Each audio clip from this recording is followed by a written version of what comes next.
Hello everyone, स्वागत है आप सभी का आरंभ एकेडमी में। आज से हम एक न्यू सेशन स्टार्ट करने जा रहे हैं जिसमें हम हिस्ट्री पढ़ेंगे और इसके बाद हम दूसरा ज्योग्राफी स्टार्ट करेंगे। तो चलिए स्टार्ट करते हैं। सबसे पहले देखते हैं किसी को पता है कि हिस्ट्री क्या होता है, इतिहास किसे कहते हैं। तो देखिए, इतिहास किसे कहते हैं? घटनाओं का जो क्रमबद्ध विवरण होता है उसे क्या कहते हैं? तो उसे इतिहास कहते हैं। किसे इतिहास कहते हैं? तो घटनाओं के क्रमबद्ध विवरण, घटनाओं के क्रमबद्ध विवरण को क्या कहते हैं? तो घटनाओं के क्रमबद्ध विवरण को इतिहास कहते हैं। ठीक है, समझ में आया। अब जब हम इतिहास पढ़ते हैं तो इसमें हम दो चीज़ देखते हैं। एक तो हम बीसी बिफोर क्राइस्ट यानी कि ईसा पूर्व, और दूसरा एडी यानी कि ईसवी। दो चीज़ पढ़ते हैं। अब ईसवी और बीसी ये क्या होता है? तो चलिए इसे जानते हैं। जैसे ये ईसा मसीह के जन्म को हम क्या 0 मान लेते हैं। तो ईसा जन्म को हमने क्या माना? जन्म को ईसा मान लिया। अब ईसा मसीह के जन्म के पहले यानी कि ईसा मसीह के जन्म के पहले जितनी भी घटनाएं इतिहास में घटी होंगी उसे हम क्या कहते हैं? तो उसे हम बीसी या ईसा पूर्व बोलते हैं। बीसी या ईसा पूर्व में पढ़ते हैं। और ईसा मसीह के जन्म के बाद जितनी भी घटनाएं घटी हैं इतिहास में उसे हम एडी यानी कि ईसवी बोलते हैं। इतना समझ में आया कि ईसा मसीह के जन्म के पहले जितनी भी घटनाएं घटी हैं उसे ईसा पूर्व बोलते हैं, और ईसा मसीह के जन्म के बाद जितनी भी घटनाएं घटी हैं उसे क्या कहते हैं? तो उसे ईसवी कहते हैं। फिर उसके बाद अब ये बीसी कैसे निकालते, जैसे उदाहरण से समझते हैं। एग्जाम्पल, अगर किसी ने हमसे कहा कि 560 बीसी यानी कि ईसा पूर्व में कोई घटना घटी है, तो वह घटना आज से कितने साल पहले घटी होगी। और हमें ये निकालना है कि जो ये 560 बीसी में कोई घटना घटी है तो वह आज से कितने साल पहले घटी है। तो ये कैसे निकालेंगे? तो आज से कितने साल पहले की घटना है ना। 560 बीसी में जो घटना घटी है वह आज से कितने साल पहले की घटना है। तो एक चीज़ और याद रखिएगा, अगर जब भी बीसी यानी कि ईसा पूर्व में दिया रहता है तो वह हमेशा क्या होता है? वह हमेशा प्लस होता है। और एडी यानी कि ईसवी में दिया रहता है तो वह हमेशा क्या होता है? माइनस होता है। अब यहाँ क्या बोल रहा है कि 560 बीसी यानी कि ईसा पूर्व में जो भी घटना घटी है वह आज से कितने साल पहले की घटना है। तो हम कैसे निकालेंगे? अब हमें यहाँ साल तो नहीं दिया कि कितने साल पहले की घटना आज से, तो हम ईसा पूर्व यानी कि बीसी कैसे निकालते हैं? जैसे अभी क्या चल रहा है 2021 है ना, और क्या दिया 560 बीसी यानी कि ईसा पूर्व की वो घटना है। तो हम क्या करते हैं? बीसी में हमेशा प्लस करते हैं। तो हम 560 को 2021 में, क्योंकि हम 2021 से निकाल रहे हैं तो इसमें क्या करेंगे? प्लस कर देंगे। ये 1 6 7 8 हो जाएगा, 5 हो जाएगा 2, यानी कि जो ये 560 बीसी ईसा पूर्व में जो घटना घटी है वह आज से 2581 साल पहले की घटना है।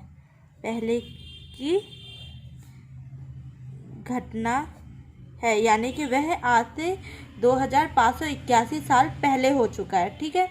और अगर इसी तरह हमें बोल देगा, अभी हमने ये 2021 से निकाला है, हम किसी भी साल से निकाल सकते हैं। अगर हम देखें कि यह घटना 2011 जब था, 2011 से कितने साल पहले की है, तो हम 2011 में 560 बीसी दिया रहेगा तभी प्लस करना। बीसी को क्या करेंगे? प्लस कर देंगे। तो यहाँ क्या आ जाएगा? 2571 साल पहले की घटना है।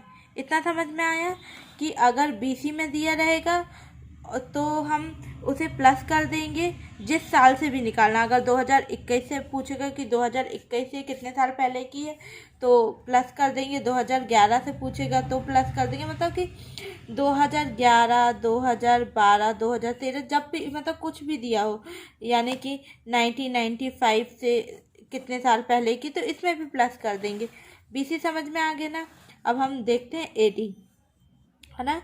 AD उदाहरण इसी को ले लेते हैं। अगर कोई बोलता है कि 560 ईस्वी या AD में कोई घटना घटी है, तो वह आज से कितने साल पहले की घटना है, कितने साल पहले की घटना है। तो ये कैसे निकालेंगे?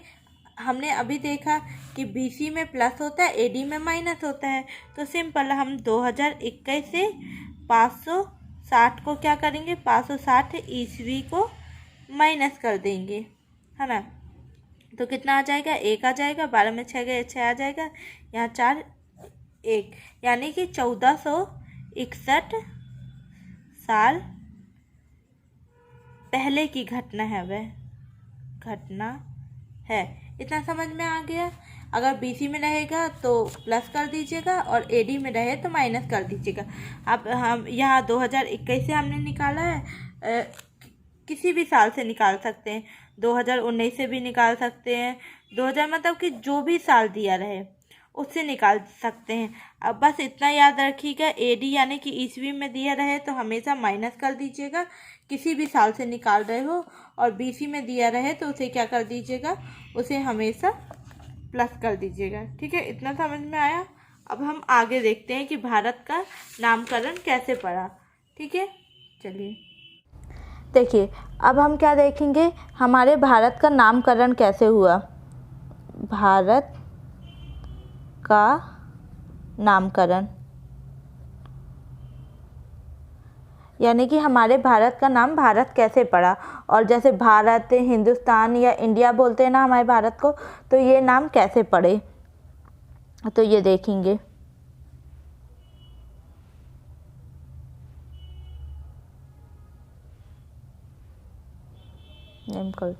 है ना।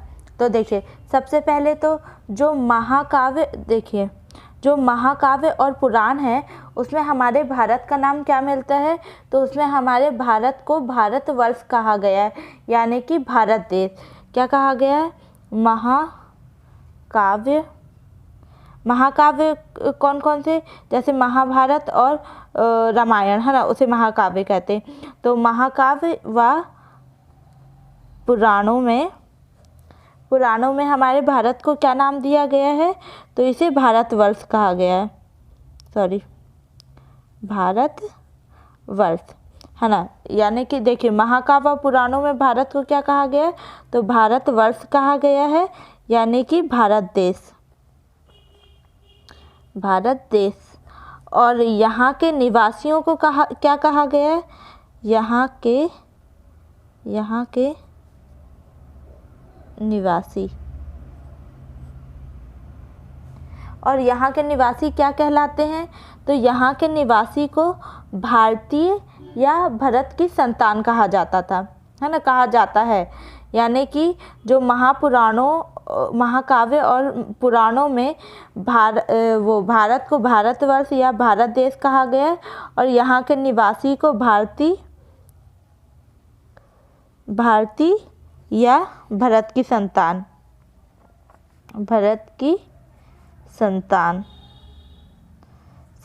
कहा गया। ठीक है, इतना समझ में आया। अब इसके आगे दूसरा, ये तो हमने पहला देख लिया कि महाकाव्य और पुराणों में भारत को क्या कहा गया। अब दूसरा, है ना, अब हमारे भारत का नाम इंडिया कैसे पड़ा, है ना। हमारे भारत का नाम इंडिया यानी कि इंडिया, है ना।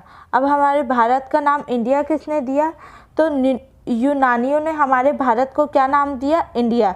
यूनानियों के द्वारा दिया गया नाम है इंडिया।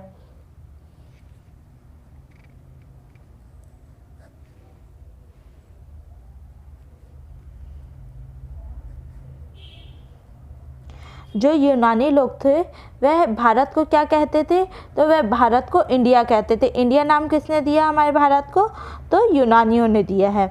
अब हमारे भारत को तीसरा क्या है, हमारे भारत को क्या हिंदुस्तान भी कहते हैं, है ना, हिंदुस्तान।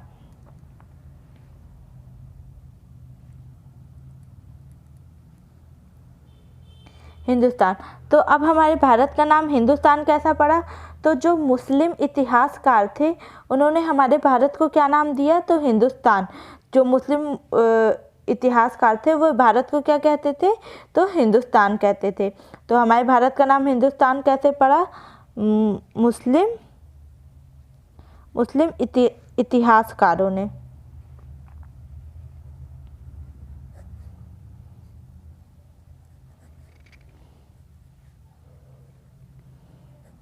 ठीक है, इतना समझ में आया कि महाकाव्य और पुराणों में भारत का नाम भारतवर्ष मिलता है ना, भारतवर्ष या भारत देश, और यहाँ के निवासी क्या कहलाते हैं, तो भारतीय और या भरत की संतान। ठीक है, फिर उसके बाद हमने इंडिया देखा। तो इंडिया हमारे भारत का नाम कैसे पड़ा, तो यूनानियों ने हमारे भारत को क्या कहा, इंडिया। यूनानियों ने ये नाम दिया है इंडिया।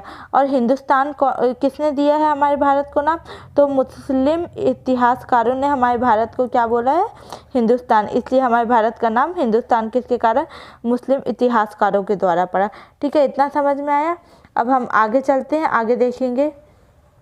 यहाँ से मेन हमारी हिस्ट्री स्टार्ट होती है। देखिए, सबसे पहले हिस्ट्री, है ना,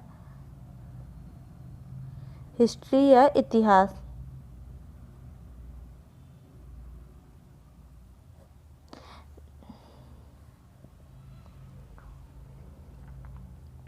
देखिए, अब जो प्राचीन भारतीय इतिहास का स्वरूप क्या था उसे जानने के लिए हम इतिहास को कितने भागों में विभाजित करते हैं, तो हम इतिहास को 3 भागों में विभाजित करते हैं।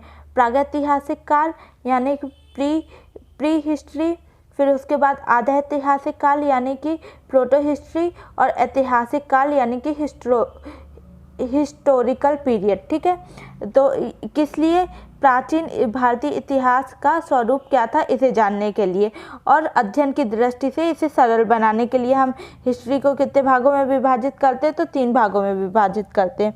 देखिए, प्राचीन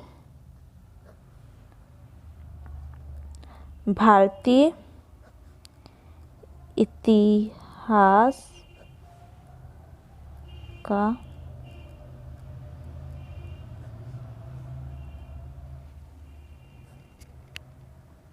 देखिए, प्राचीन भारतीय इतिहास का स्वरूप क्या था इसे जानने के लिए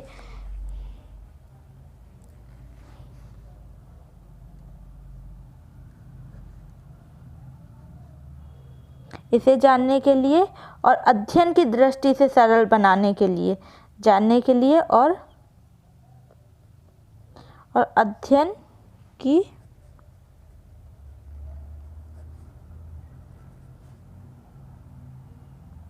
अध्ययन की दृष्टि से सरल बनाने के लिए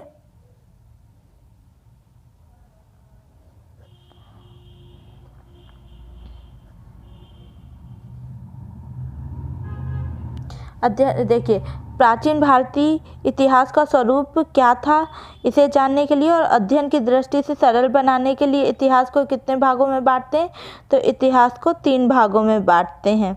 कितने भागों में बांटते हैं, तो 3 भागों में बांटते हैं। ठीक है, अब वो 3 भाग कौन कौन से हैं,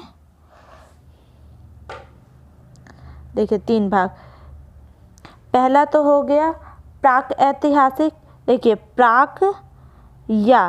प्राक भी बोलते हैं और या प्रागैतिहासिक भी बोलते हैं। प्राक और प्रागैतिहासिक एक ही है।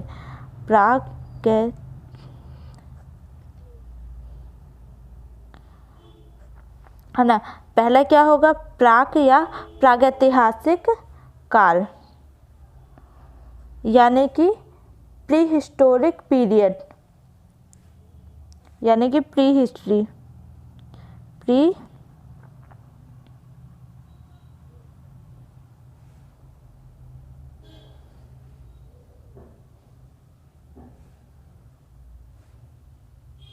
सॉरी ये गलत हो गई यहाँ, है ना, यानी कि प्री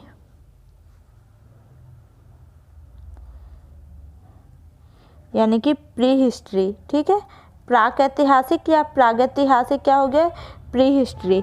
फिर सेकंड इसके बाद क्या आएगा, आध ऐतिहासिक काल दूसरा।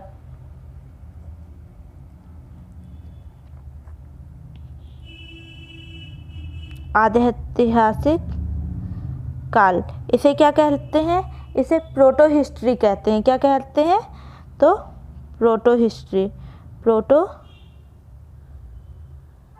इसे क्या कहते हैं, प्रोटो हिस्ट्री। अब तीसरा क्या है, ऐतिहासिक काल।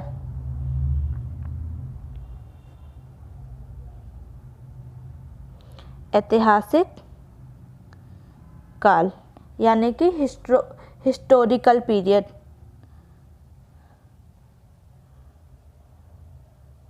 हिस्टोरिकल पीरियड,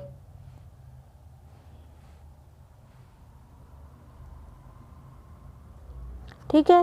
पहला समझ गए कि हिस्ट्री को हम प्राचीन इतिहास में प्राचीन भारतीय इतिहास का स्वरूप क्या था इसे जानने के लिए तथा अध्ययन की दृष्टि से सरल बनाने के लिए हम हिस्ट्री को कितने भागों में विभाजित करते हैं, तो इसे 3 भागों में विभाजित करते हैं। प्राक या प्रागैतिहासिक काल जिसे प्री हिस्ट्री कहते हैं, आधे ऐतिहासिक काल यानी कि प्रोटो हिस्ट्री, और ऐतिहासिक काल यानी कि हिस्टोरिकल पीरियड। चलिए अब हम ये समझते हैं कि प्राक ऐतिहासिक काल या प्रागैतिहासिक काल क्या होता है, आधे ऐतिहासिक काल और ऐतिहासिक काल क्या होता है। तो चलिए अब ये देखते हैं आगे। देखिए सबसे पहले तो हम ये देख लेते हैं, आप लोग मुझे बताइए, देखिए कि अगर हम किसी कोई स्थान है, जैसे कि ये एक स्थान है, ये स्थान है, ठीक है।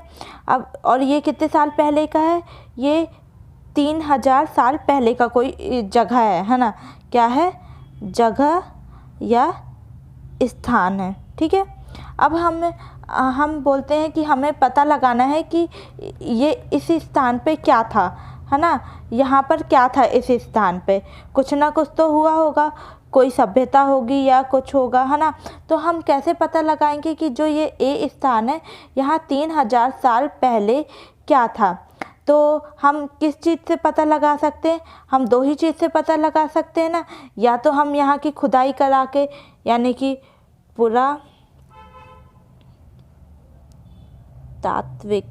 पुरातात्विक खुदाई से हमें पता चल सकता है। खुदाई देखिए हम कैसे पता चल सकता है, अगर हम यहाँ से खुदाई कराते हैं, पुरातात्विक खुदाई करते हैं, तो ज़रूरी कुछ ना कुछ यहाँ से तो चीज़ें निकलेंगी ही।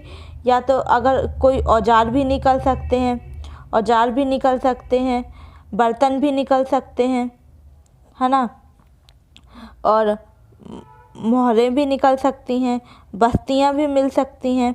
हम इसी आधार पर पता लगा सकते हैं ना कि यहाँ पर क्या है। अगर हम खुदाई करेंगे तो वहाँ से जो भी चीज़ें निकलेंगी, एक तो हम उसके आधार पर पता लगा सकते हैं कि 3000 साल पहले ये जो ए स्थान है यहाँ पर क्या था, या तो फिर हमें यहाँ से कोई लिखित साक्ष्य मिल जाए, लिखित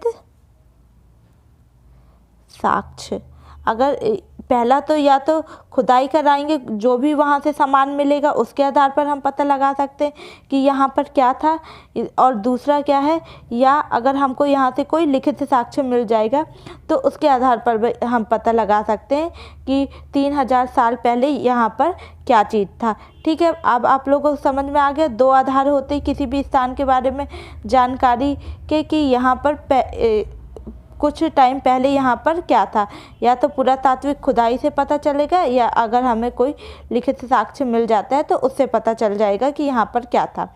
तो चलिए अब हम समझते हैं कि प्रागैतिहासिक काल, ऐतिहासिक काल और आधे ऐतिहासिक काल क्या होता है। ठीक है, अभी देखिए हिस्ट्री, इसको हमने कितने भागों में विभाजित किया था, 3 भागों में विभाजित किया था। पहला क्या किया था, प्रागैतिहासिक काल, प्राक या प्रागैतिहासिक काल।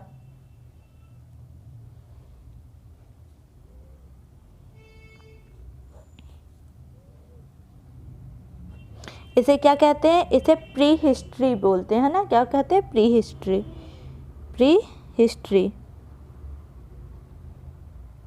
प्री हिस्ट्री बोलते हैं।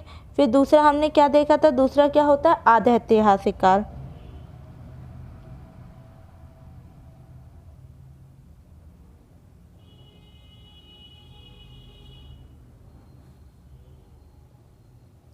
इसे क्या कहते हैं? इसे प्रोटो हिस्ट्री कहते हैं।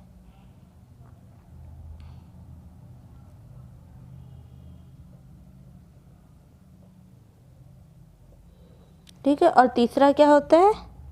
तीसरा होता है ऐतिहासिक काल।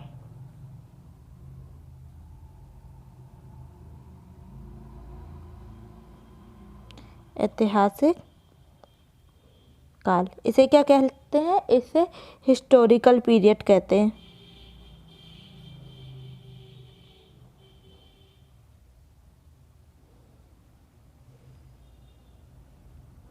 ठीक है, इतना समझ में आया? देखिए, अब हम समझते हैं कि प्रागैतिहासिक काल क्या होता है, फिर आधे ऐतिहासिक काल और ऐतिहासिक काल क्या होता है, ये समझेंगे। तो अभी हमने समझा ना कि किसी भी स्थान के बारे में हमें किन दो साक्ष्यों से जानकारी मिलता है। पहला तो पुरातात्विक साक्ष्य थे और दूसरा साक्ष्य क्या होता है? लिखित साक्ष्य। अगर ये दोनों हमें दोनों से ही हम पता लगा सकते हैं कि किसी जगह में कुछ समय पहले वहाँ पर क्या चीज़ था। दो चीज़ों से, या तो खुदाई करा के या तो लिखित साक्ष्य से हमें पता चलेगा। तो देखिए, अब प्रागैतिहासिक काल क्या होता है? प्रागैतिहासिक काल में हमें देखिए पुरातात्विक साक्ष्य तो मिलते हैं, लेकिन हमें वहाँ से कोई भी लिखित साक्ष्य प्राप्त नहीं हुआ है ना। तो अगर किसी स्थान से हमें पुरातात्विक यानी खुदाई से कोई साक्ष्य मिल गए हैं, पर वहाँ से हमें कोई भी लिखित साक्ष्य नहीं मिला है, तो उसे हम किस में डाल देंगे? उसे हम क्या कहेंगे? वो प्रागैतिहासिक काल का है। ठीक है, और ऐसे ही अगर हमें किसी जगह से पुरातात्विक साक्ष्य भी मिल गए हैं, साथ ही साथ लिखित साक्ष्य भी मिल गए हैं, और उसे हम पढ़ नहीं सके, जो लिखित साक्ष्य हमें मिले हैं पर हम उसे नहीं पढ़ पा रहे हैं, तो वह कैसा काल हो जाएगा? वह आद ऐतिहासिक काल हो जाएगा। जैसे एग्जाम्पल, जैसे हड़प्पा है। हड़प्पा से हमें वहाँ से मोहरें भी मिली हैं, मृदभांड भी मिले हैं, है ना, कांस्य की मूर्ति, बहुत सारी चीज़ें मिली हैं, लेकिन वहाँ पर हम और वहाँ पर वो क्या लिखित साक्ष्य भी मिले हमें, पर वो कैसे हैं? वो डायग्राम के फॉर्म में, चित्र में है ना, भाव चित्रात्मक है, यानी कि चित्र बने हुए हैं। जो भी लिखा है अभी तक उसे किसी ने पढ़ा है नहीं, पढ़ पाए हैं, तो वह कैसा हो जाएगा? लिखित साक्ष्य है पर उसे पढ़ नहीं पाए हैं, तो वो किस में आ जाएगा? वह आद ऐतिहासिक काल में आ जाएगा। और इसके बाद ऐतिहासिक क्या है? वहाँ से हमें लिखित साक्ष्य भी मिले हैं, पुरातात्विक साक्ष्य भी मिले हैं, यानी कि पुरातात्विक में क्या आ जाता है? मोहरें आ जाती हैं, है ना, वो मोहरें आ गई, कुछ मृदभांड आ गए, कुछ भी आ गए, है ना। तो ये सब पुरातात्विक साक्ष्य भी मिले। लिखित साक्ष्य यानी कि जो वहाँ अभिलेख वगैरह मिले हैं उसमें कुछ कुछ लिखा और उसे पढ़ भी चुके हैं, है ना। तो यानी कि पुरातात्विक साक्ष्य भी मिले हैं और लिखित साक्ष्य भी मिले और उसे पढ़ा भी जा सका है ना। तो ऐसी चीज़ें किस में आ जाएंगी? ये आ जाएंगी ऐतिहासिक काल, यानी कि जैसे एग्जाम्पल वैदिक काल। वैदिक काल में जैसे हमें जो भी ग्रंथ मिले हैं उन्हें सब ग्रंथों को पढ़ सकते हैं ना, तो वह किस में आ जाएगा? वह ऐतिहासिक काल में आ जाएगा। चलिए अच्छे से समझते हैं। अब देखिए, प्रागैतिहासिक काल क्या? जहाँ से हमें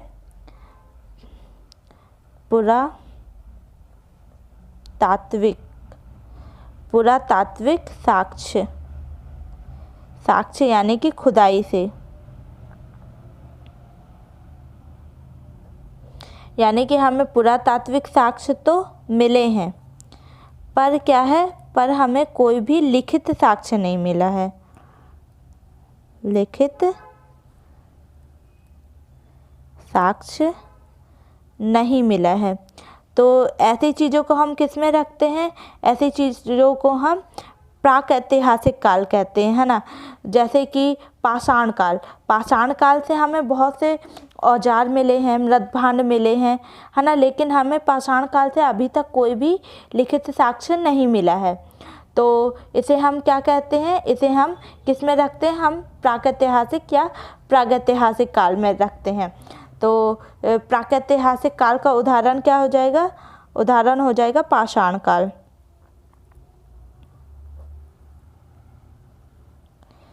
क्योंकि पाषाण काल से सिर्फ हमें कहीं मानव खोपड़ी के साक्ष्य मिले हैं, है ना। पहिए की खोज, पहिए का उपयोग करते थे, वो चीज़ें मिली हैं, है ना। मानव के साथ कुत्ते के साक्ष्य मिले, यही सब चीज़ें मिला, पर कोई भी लिखित साक्ष्य नहीं मिला है। तो ये सब क्या हो गया, पाषाण काल के किसका उदाहरण है, तो पाषाण काल जो है वह प्रागैतिहासिक काल का उदाहरण, ठीक है। यानी कि पुरातात्विक साक्ष्य है वहाँ, यानी कि मिट्टी के बर्तन, कोई कंकाल, कोई बस्ती, है ना। तो ये सब क्या है, प्रागैतिहासिक साक्ष्य हो जाएंगे। लेकिन अभी तक कोई भी लिखित साक्ष्य वहाँ से नहीं मिला है।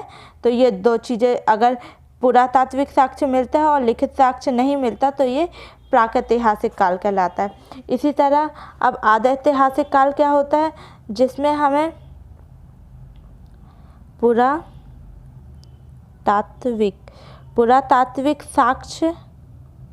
पुरातात्विक साक्ष्य तो मिल रहा है, साथ ही साथ हमें कोई लिखित साक्ष्य भी मिल रहा है, लिखित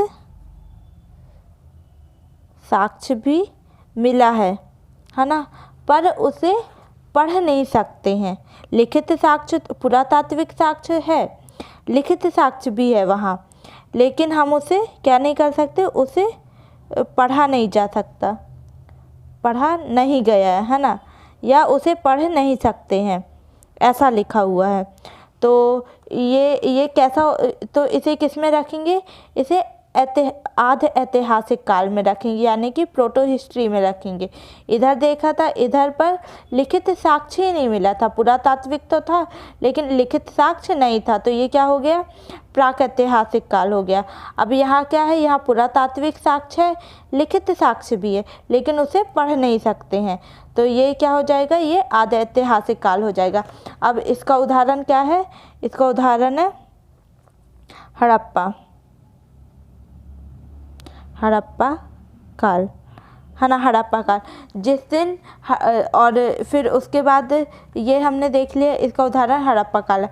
अब ऐतिहासिक काल क्या होता है, ऐसा काल जहाँ से हमें पुरातात्विक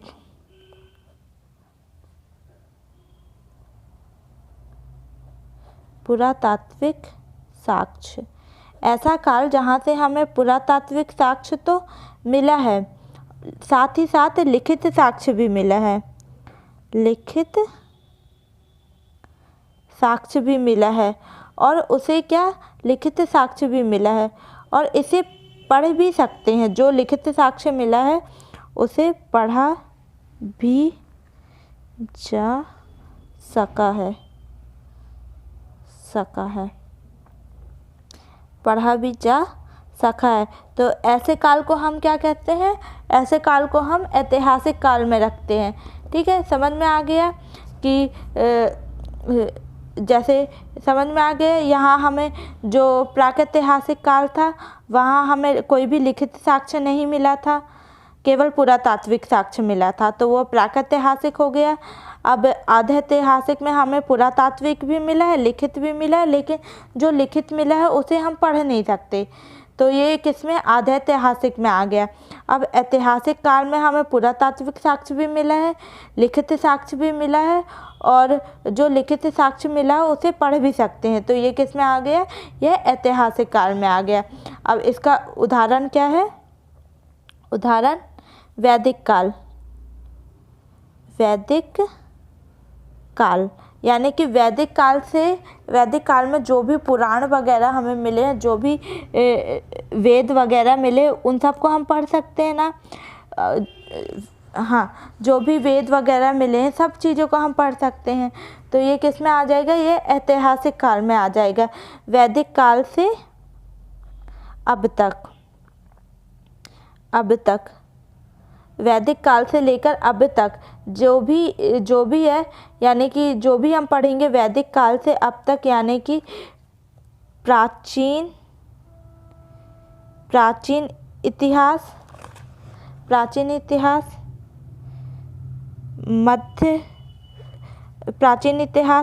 मध्यकालीन इतिहास और आधुनिक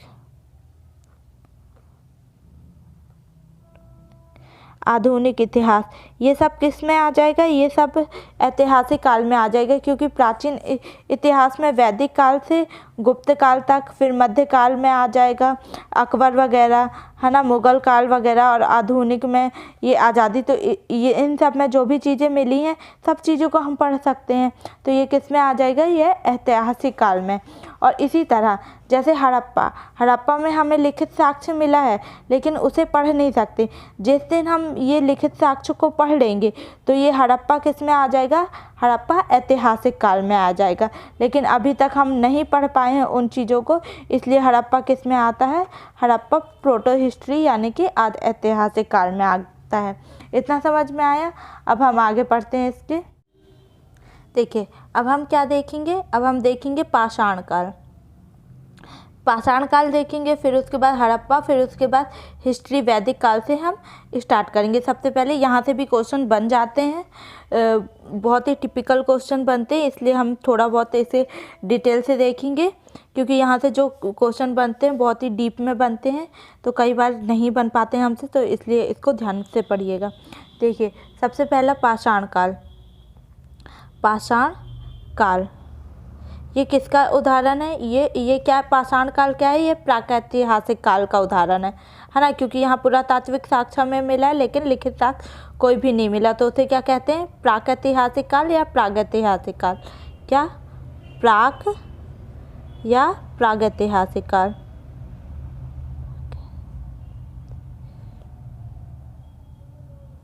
प्रागैतिहासिक काल, ठीक है, इतना समझ में आया।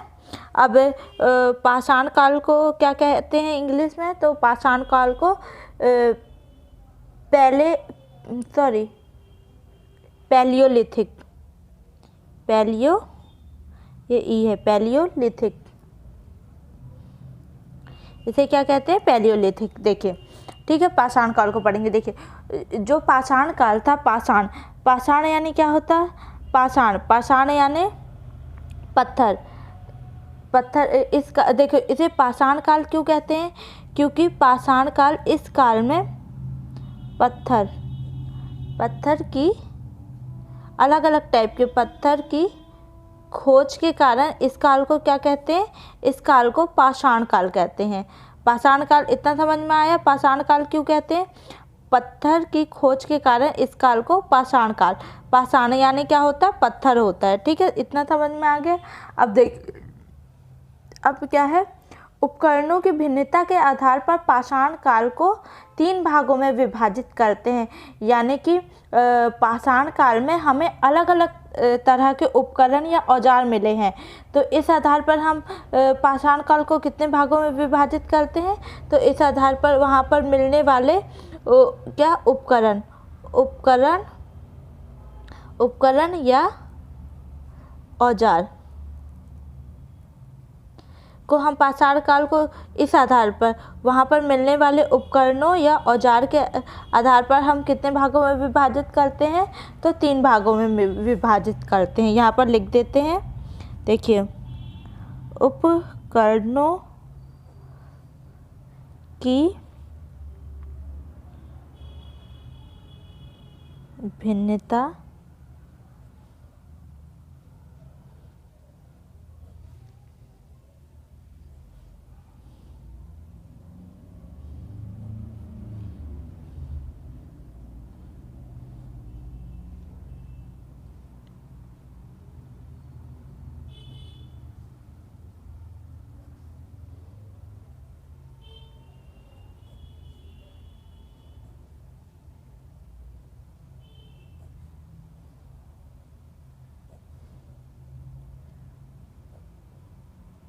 ठीक है, कितने भागों में विभाजित करते हैं, उपकरणों की भिन्नता के आधार पर हम पाषाण काल को 3 भागों में विभाजित करते हैं। अब वह 3 भाग कौन कौन से हैं,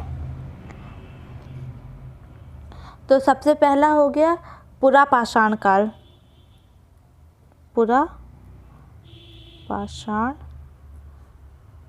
काल। दूसरा क्या है, मध्य पाषाण काल।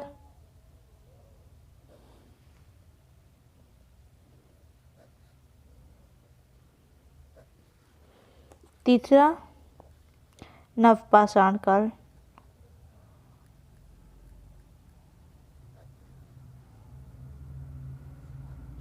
तीनों काल में हमें क्या हुआ, अलग अलग तरह के क्या मिले, उपकरण या औजार मिले, अलग अलग पत्थरों के औजार। जैसे पुरापाषाण काल में क्वार्टजाइट प्रकार के मिले, फिर उसके बाद हमें माइक्रो यानी कि सूक्ष्म छोटे पत्थरों के औजार मिले, और उसके बाद हमें अलग टाइप के औजार मिले। तो इस आधार पर हमने पाषाण काल को 3 भागों में विभाजित किया, पुरापाषाण काल, मध्यपाषाण काल और नवपाषाण काल।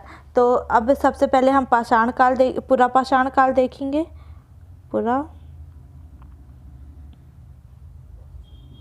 पुरापाषाण काल। अब इसका टाइम पीरियड का क्या था, तो इसका टाइम पीरियड जो था 25 लाख से 12,000 के यानी कि 1000 होता है, 1000 BC। अभी हमने देखा था BC का मतलब क्या होता है, ईसा पूर्व, है ना, BC। इसका टाइम पीरियड 25 लाख से 12,000 BC, ईसा पूर्व, है ना। टाइम पीरियड देख लिया।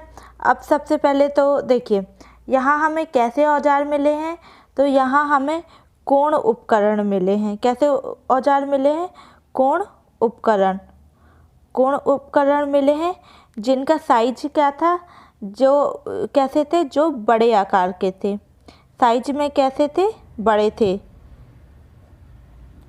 दूसरा क्या है, अब जो पुरापाषाण काल का जो मानव था, है ना, वह कैसा था, तो पुरापाषाण काल में जो भी हमें मानव मिला है वह पूर्णतः कैसा था, वो प्रकृति पर निर्भर था। वह कभी उसने मतलब घरों पे नहीं रहता था, कोई खेती नहीं करता था, पशुपालन नहीं करता था। पशुपालन कैसे करेगा, मतलब जो प्रकृति पर निर्भर था, जो भी पशु उसे मिलते थे वो सीधे उन्हें खा जाता था, है ना। तो पुरापाषाण काल का जो मानव कैसा था, तो वह प्रकृति पर निर्भर था, है ना। तो कैसा था मानव इस काल का, पुरापाषाण काल का मानव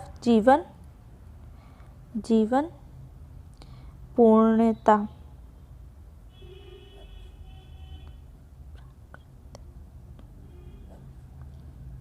इतना समझ में आया कि पुरापाषाण काल में जो मानव था वो कैसा था, वह पूर्णतः प्रकृति पर निर्भर था।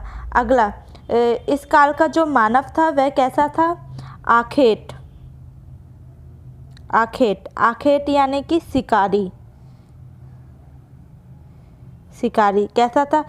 पहला तो पूर्णतः प्रकृति पर निर्भर था, यानी कि जंगलों में रहता था, जो जंगलों से उसे मिलता था वही सब खाता था, घर वर नहीं बनाता था, है ना। तो पूर्णतः प्रकृति पर निर्भर था। आखेट यानी कि शिकारी था, जानवरों का शिकार करता था। दूसरा, खाद्य संग्राहक, सिर्फ उसे खाद्य संग्राहक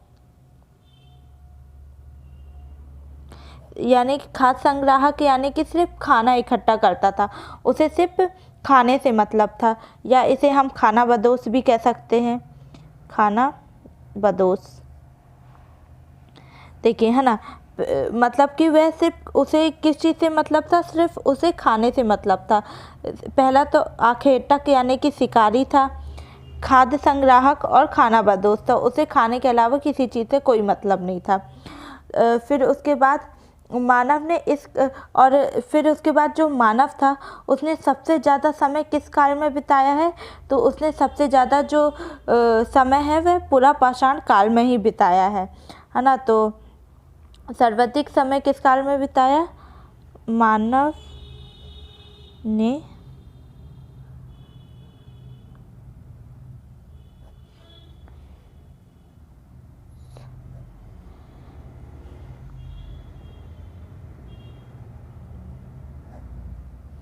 ठीक है। इतना समझ में आया कि उपकरण कोण उपकरण थे जो कि बड़े आकार के थे, और किस पत्थर के थे, तो पत्थर क्वार्टजाइट पत्थर के बने होते थे। ठीक है, इतना समझ में आया।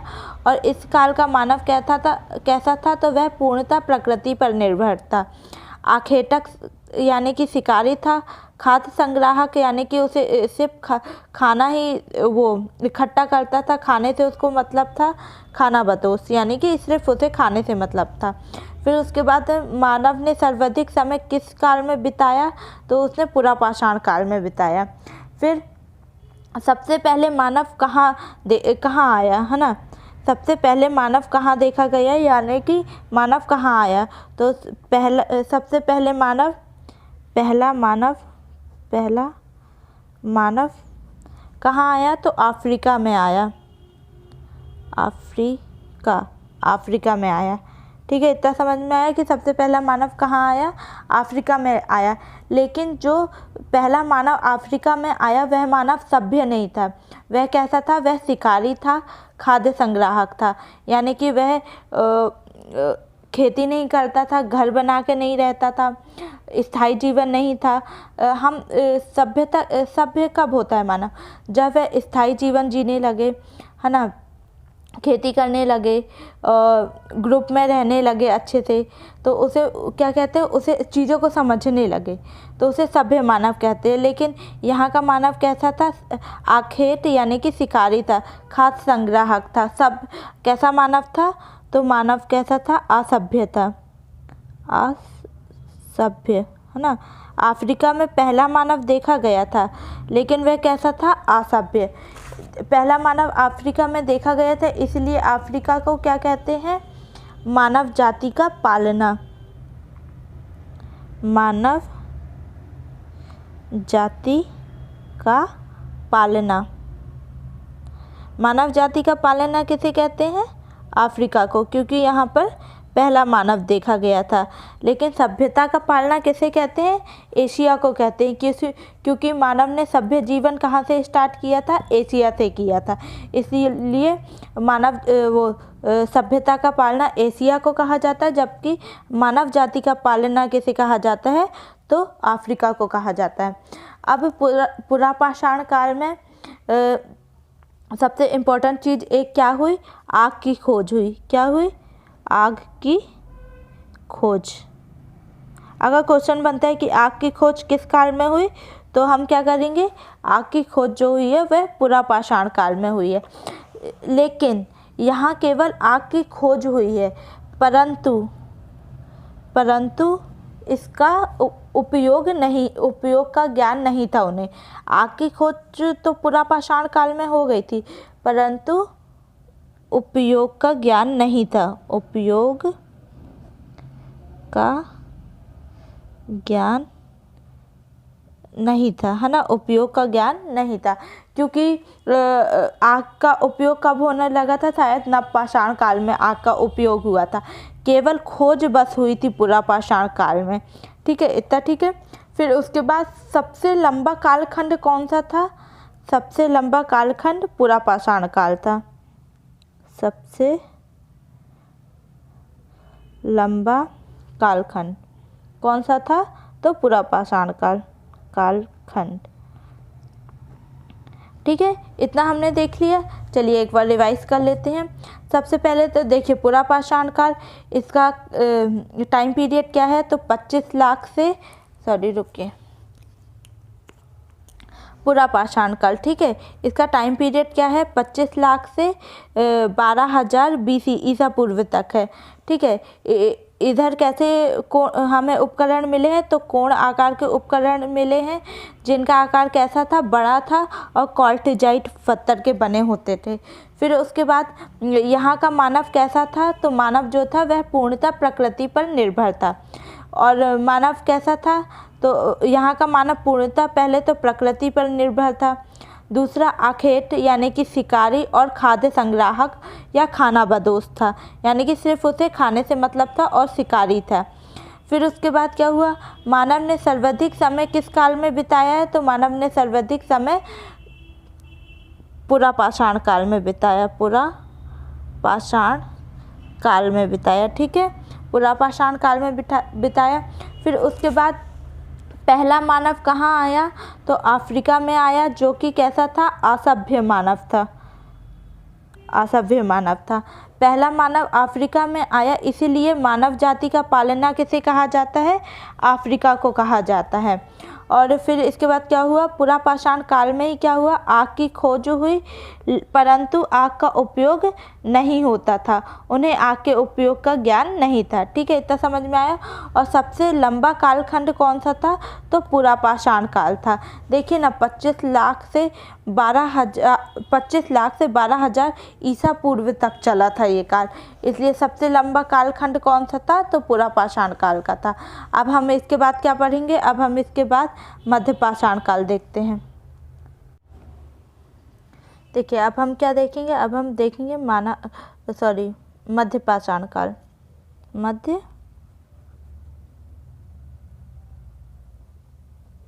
मध्य पाषाण काल, यहाँ पर कैसे सूक्ष्म पाषाण उपकरण यानी कि छोटे सूक्ष्म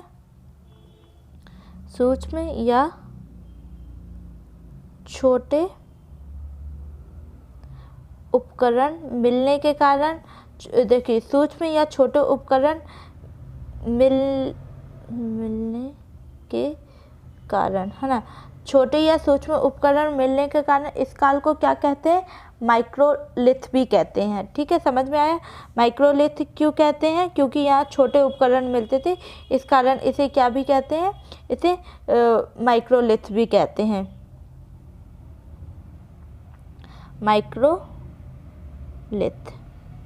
माइक्रोलिथ भी कहते हैं, छोटे उपकरण मिलने के कारण। इतना समझ में आ गया। देखिए अब सबसे पहले तो यहाँ कैसे उपकरण मिले हमें, फलक उपकरण मिले। कैसे उपकरण,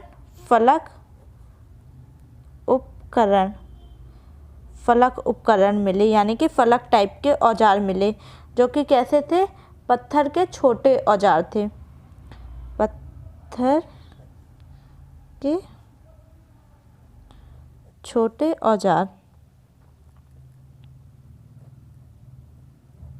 आपको ज़्यादा याद रखने की ज़रूरत नहीं है, जैसे कि अभी हमने पूरा पाषाण काल पढ़ा, उसमें से सबसे मतलब 2-3 चीज़ें ही हैं याद रखने लायक। जैसा कि पहला, वहाँ का मानव जीवन कैसा था, तो पूर्णतः प्राकृतिक था, है ना। वहाँ का मानव कैसा था, तो शिकारी, खाद्य संग्राहक था, ये याद रखना। और मानव ने सबसे ज़्यादा समय किस काल में बिताया, तो वो भी पूरा पाषाण काल में बिताया। पहला मानव कहाँ देखा गया था, तो अफ्रीका में। मानव जाति का पालना किसे कहते हैं, तो अफ्रीका को कहते हैं। आग की खोज किस काल में हुई, तो पूरा पाषाण काल में हुई। और सबसे लंबा कालखंड कौन सा था, तो पूरा पाषाण काल था। बस इतनी चीज़ें याद रखना है। और फिर उसके बाद मध्य पाषाण काल में भी कुछ चीज़ें ही याद रखना, लेकिन हम डिटेल में पढ़ेंगे, कहीं से भी क्वेश्चन बन सकते हैं। ठीक है, तो सबसे पहले तो हमें फलक उपकरण मिले, जो पत्थर के छोटे औजार थे।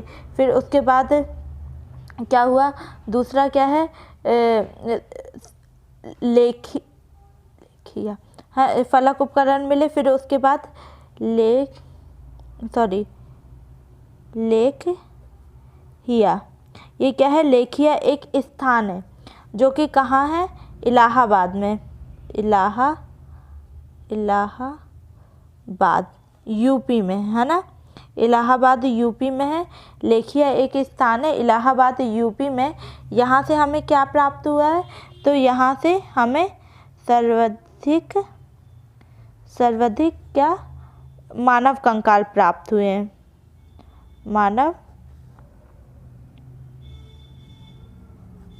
मानव कंकाल प्राप्त हुए हैं। यहाँ हमें मतलब कि मध्य पाषाण काल के कुछ, जैसे कि पूछ लेगा लेखिया किस काल का है, तो ये वह मध्य पाषाण काल का स्थल है। ठीक है, तो यहाँ हमें 2-3 स्थल याद करने हैं।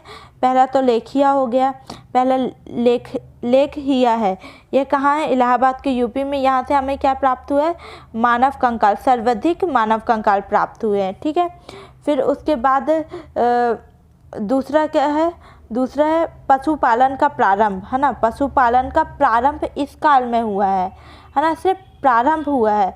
लेकिन पशुपालन करना स्टार्ट कब हुआ है, वह नव पाषाण काल से हुआ है। यानी कि प्रारंभ हो गया था, कुछ भी चीज़ जब प्रारंभ होती तो उसी काल से तो अच्छे से सुव्यवस्थित ढंग से तो होने नहीं लगती है, वह धीरे धीरे करके बढ़ती है ना। तो पशुपालन का प्रारंभ इस काल में हुआ, है ना। पशुपालन पशुपालन का प्रारंभ। पशुपालन का प्रारंभ किस काल में स्टार्ट हुआ है? तो मध्य पाषाण काल में हुआ है। और हमें साक्ष्य कहाँ से मिले हैं? तो पहला साक्ष्य तो हमें बागौर जो कि राजस्थान में है। राजस्थान में है ना।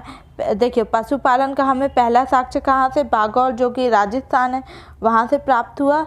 दूसरा साक्ष्य हमें कहाँ से प्रारंभ हुआ है? आदमगढ़ जो कि कहाँ है? होशंगाबाद मध्य प्रदेश।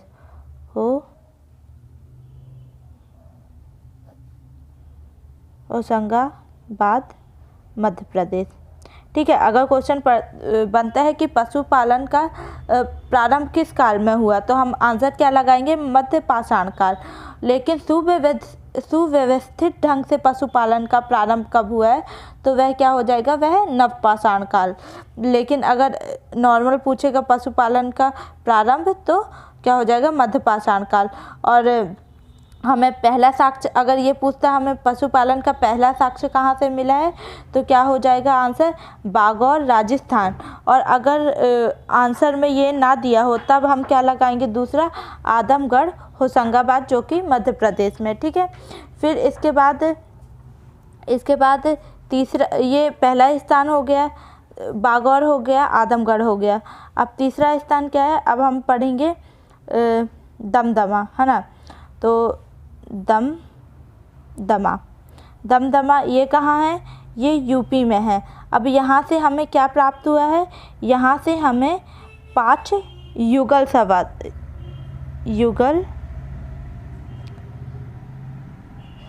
समाधान, है ना। हमें 5 युगल समाधान कहाँ से प्राप्त हुआ है? तो दमदमा से हुआ है। इसके बाद क्या है? इसके बाद हड्डियों के उपकरण और आभूषण हमें 3 जगह से प्राप्त हुए हैं। पहला तो महदहा, ये क्या है? ये कहाँ है? ये यूपी में है और ये पहला स्थान है। दूसरा क्या है? सराय नहर राय। और तीसरा स्थान क्या है? दमदमा। तो ये तीनों स्थान से हमें क्या प्राप्त हुआ है?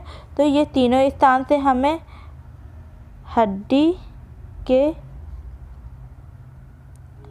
उपकरण व आभूषण,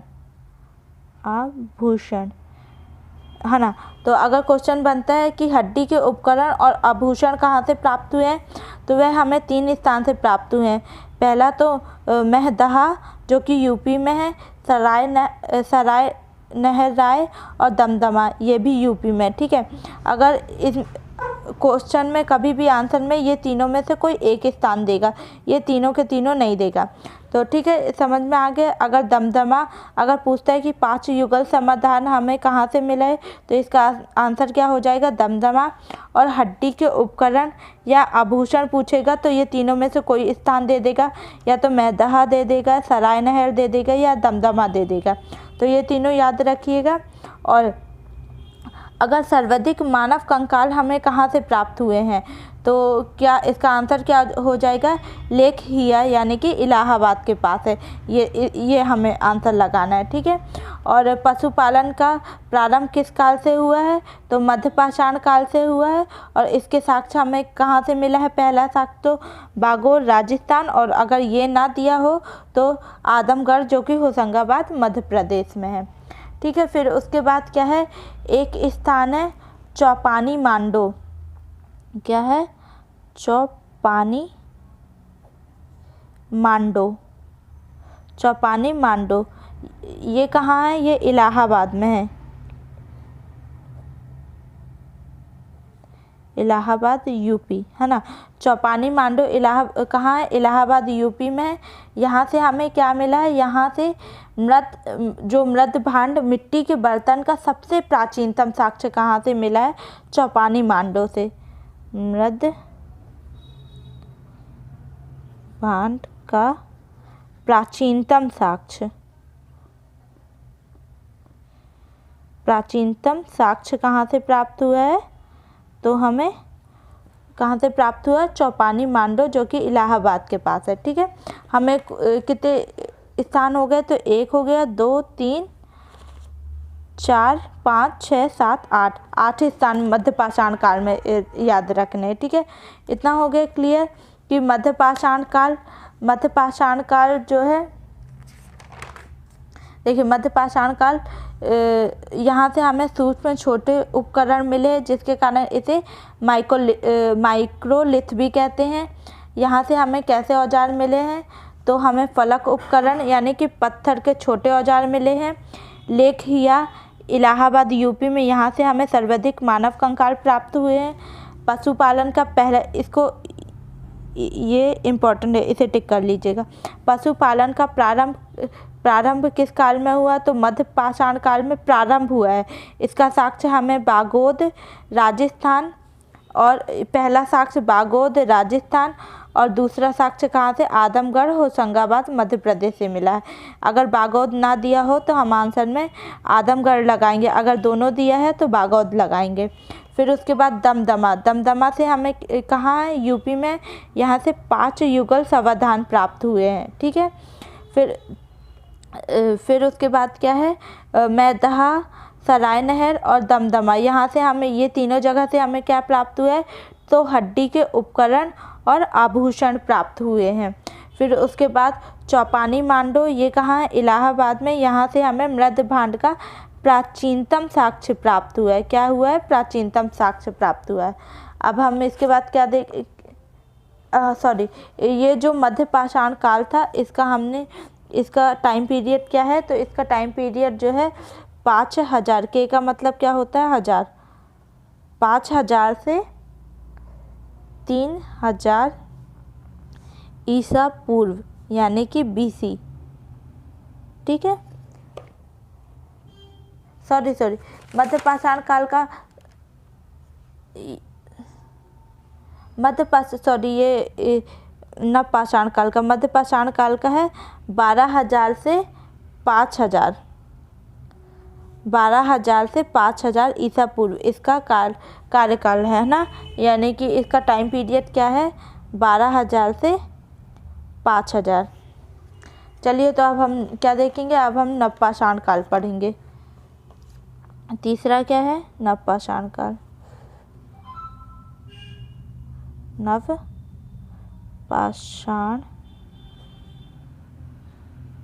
काल। आज का लेक्चर यहीं समाप्त करते हैं। हम नवपाषाण काल अगले लेक्चर में स्टार्ट करेंगे, तो आज यहीं तक करते हैं मध्य पाषाण काल। तो और अगर आपको ये वीडियो अच्छा लगा हो तो वीडियो को लाइक करिएगा, चैनल को सब्सक्राइब करिएगा।